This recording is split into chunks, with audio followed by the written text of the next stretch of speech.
Pinapalakas ng bagyong Isang ang habagat na nagpaulan naman sa ilang bahagi ng bansa. Sa Mindanao, may pick-up pang tinangay ng rumaragasang ilog. Habang sa Palawan, may kalsadang hindi nadaanan dahil sa landslide. Nakatutok si Marisol Abduraman. Nag-atras tayo. Nagsibagsak ang malalaking tipak ng bato, lupa at puno sa kalsadang ito sa San Vicente, Palawan. Ayon sa munisipyo, maaaring lumambot na ang lupa dahil sa 2 araw ng pag-ulan. Halos 4 na oras tuloy stranded ang mga motoristang papasok at palabas ng barangay Port Barton.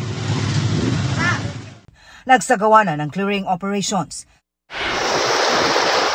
Sa Sindangan, Zamboanga del Norte naman, pilit tinawid ng ilan ang malawak na ilog sa Sitio Gusane habang buhat ang biniling kabaong para sa isang namayapang residente. Ayon sa uploader, nadadaanan naman ang ilog ng mga sasakyan kung walang baha. Wala, grabe ka taas. Nagmistulang ilog naman ang bahaging ito ng National Highway sa Tantangan, South Cotabato dahil sa baha. Ang ilang sasakyang pinilit, tumirik. Nagmistulang lawa naman ang sentro ng poblasyon dahil sa abot-tuhod na baha. Maraming bahay din ang pinasok ng tubig. Ayon sa uploader, ang pag-apaw ng tubig sa tulay ang dahilan ng pagbaha sa kanilang lugar. Perwisyo rin ang baha sa mga residente ng Senator Ninoy Aquino Sultan Kudarat na agad nagtaas ng mga gamit ng pasukin na rin ng tubig ang kanilang mga bahay. Anila, mabilis tumaas ang level ng tubig sa Sapa dahil sa matinding buhos ng ulan. Sa Dato, Blasinsu at Maguindanao del Norte naman, halos di na makita ang isang pickup na nalubog sa ilog matapos tangayin ng rumaragasang tubig. Nakaligtas naman ang 3 sakay ng pickup na nakatalon mula sa sasakyan.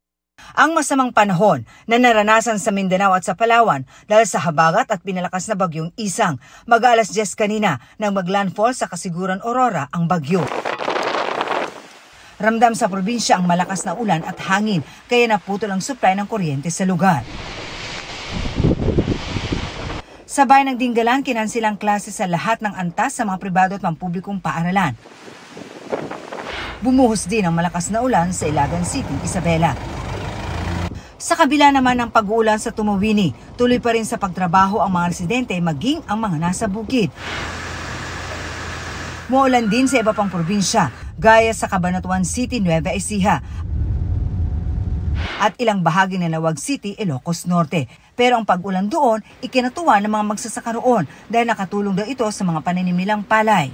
Para sa GMA Integrated News, Marisol Abduraman, nakatuto 24 oras.